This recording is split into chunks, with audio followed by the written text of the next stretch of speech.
Bonjour à tous, aujourd'hui on se retrouve dans cette nouvelle vidéo pour réaliser ce tote bag avec des anses courtes et des anses un petit peu plus longues afin de pouvoir le porter à l'épaule. Vous verrez, c'est un tuto idéal pour les débutants.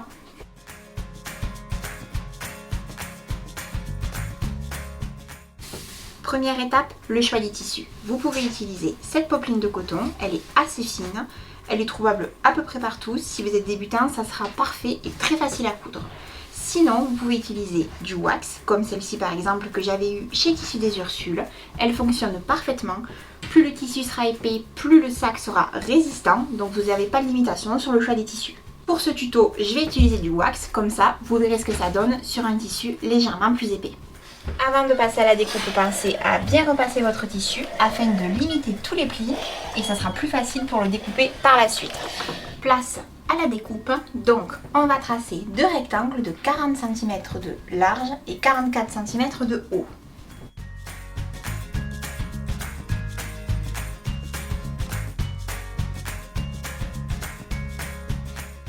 Je commence par les anses courtes, donc 10 cm de large sur 49 cm de long. Je fais ensuite les anses longues, donc 72 cm de long et 10 cm de large. Place maintenant à la découpe à l'aide de votre ciseau à tissu.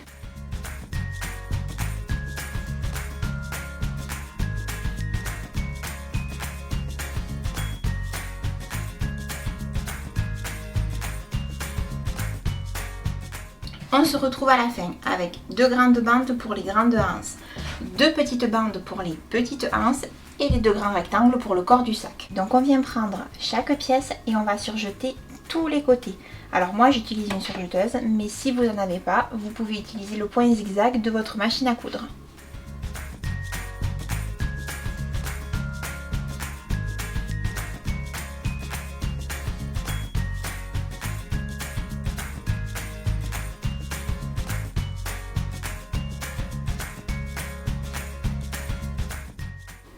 On se retrouve avec un surjet parfait sur toutes les parties de chaque pièce.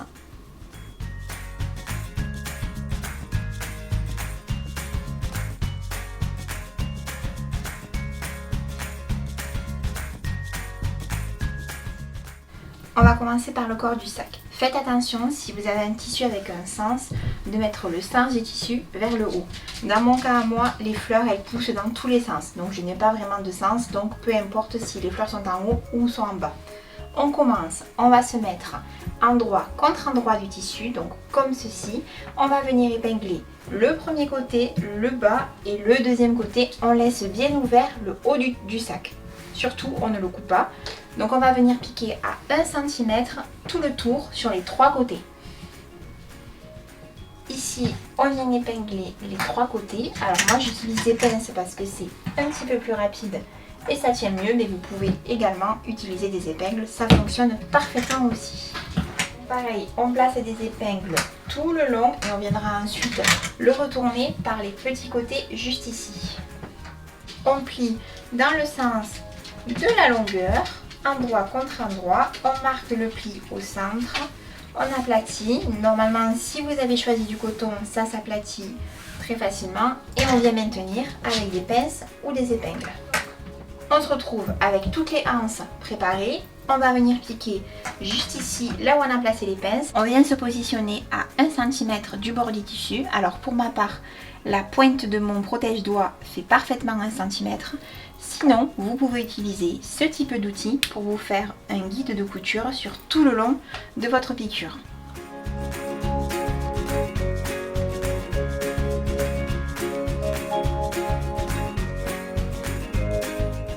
On s'attaque maintenant aux anses, donc on fait pareil. On commence dans une extrémité, on pose le pied presseur, point d'arrêt au début et point d'arrêt à la fin.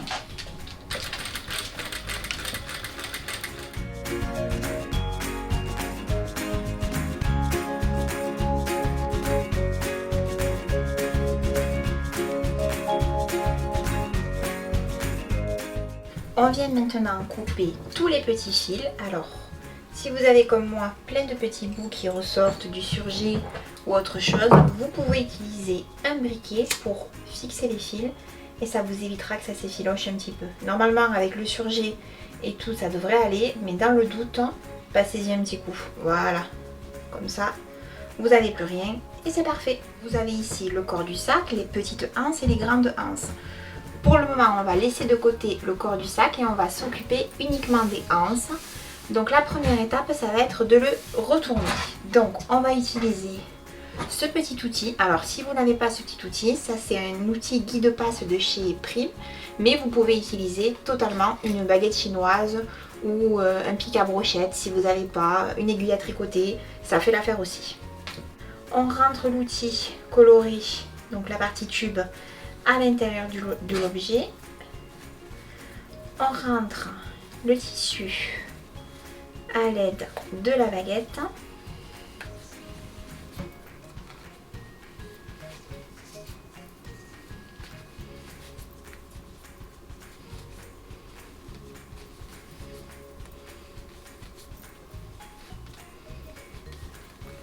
Quand on arrive à voir le bout de l'autre côté, on tire jusqu'au bout, on enlève la baguette et normalement en enlevant le tube, on a l'objet sur l'endroit.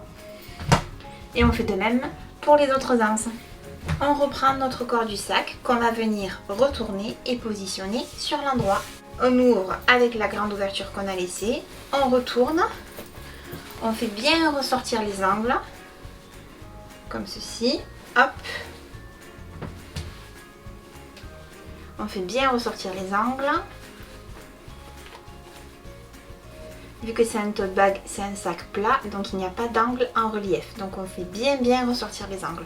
On peut granter si jamais vous avez du mal à les ressortir. Donc on roulotte la partie assemblée et on vient repasser tout le long afin de l'aplatir le plus possible. Donc on se positionne comme ceci, on prend le fer chaud et on n'hésite pas à mettre un petit peu de vapeur, ça va aider à l'aplatir de mieux en mieux.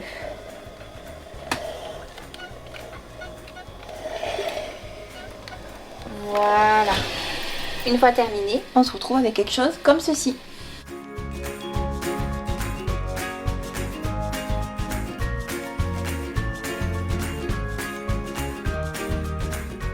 Donc on vient faire une surpiqûre juste ici et juste ici à 2 mm du bord afin de rigidifier un petit peu notre anse.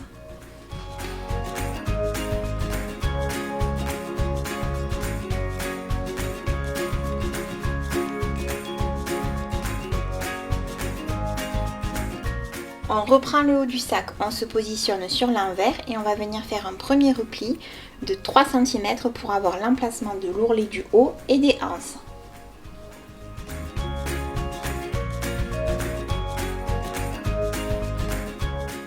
On va venir positionner les anses après avoir formé le premier repli.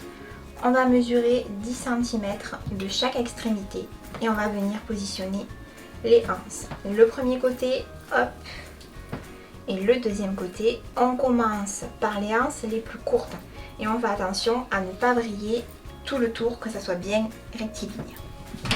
On va venir ensuite positionner par-dessus les anses les plus longues. Donc on se met exactement au même endroit, hop, et on fait exactement la même chose. Et on se repositionne au même endroit. On va maintenir le tout avec des pinces et des épingles.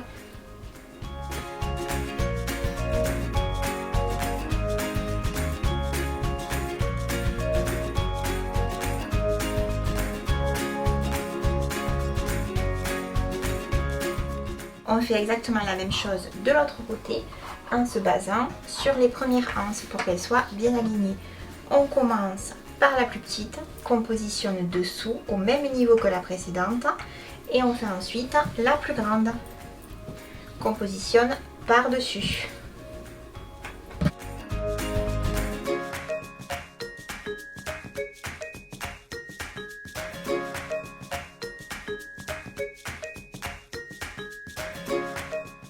Une fois que tout est maintenu à l'aide de pinces, on va venir faire une surpiqûre nervure tout le long et une juste ici, nervure également. On n'hésitera pas à faire des points d'arrêt à ce niveau-là et on viendra appliquer en croix, comme ceci et comme ceci, afin de bien solidifier les anses. On vient se positionner à 0,5 cm du bord vers l'intérieur des tissus et on commence dans un des deux côtés sur la piqûre pour faire un point d'arrêt et on va coudre tout le tour à 0,5 cm.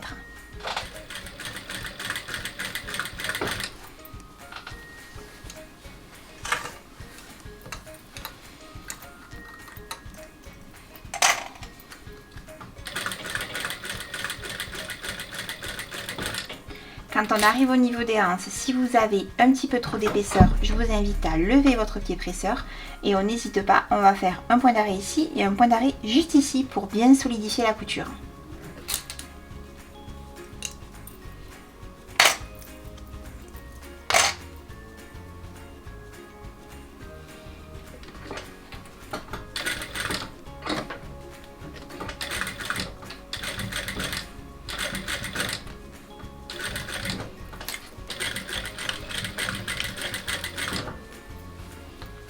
Et on continue à piquer sur tout le long du sac.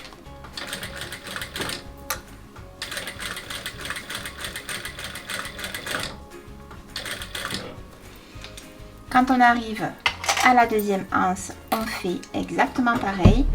On lève le pied presseur, on va tout doucement, on relève le pied presseur, on va tout doucement et on n'hésite pas à faire des points d'arrêt. Si vous voyez que vous avez un petit peu trop d'épaisseur et que c'est difficile, vous n'hésitez pas à vous aider du volant. Ça sera plus facile et vous verrez, vous n'aurez pas de mal à le passer.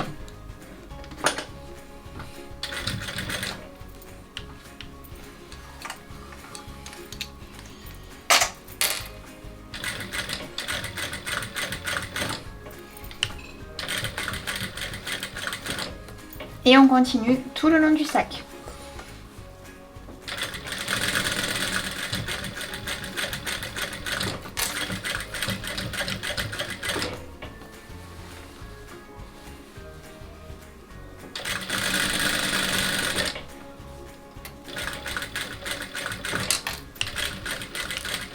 Et on n'oublie pas le point d'arrêt à la fin.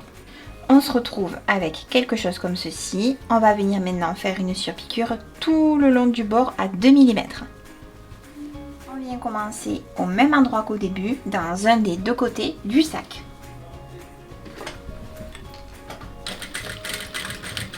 Point d'arrêt au début et point d'arrêt à la fin.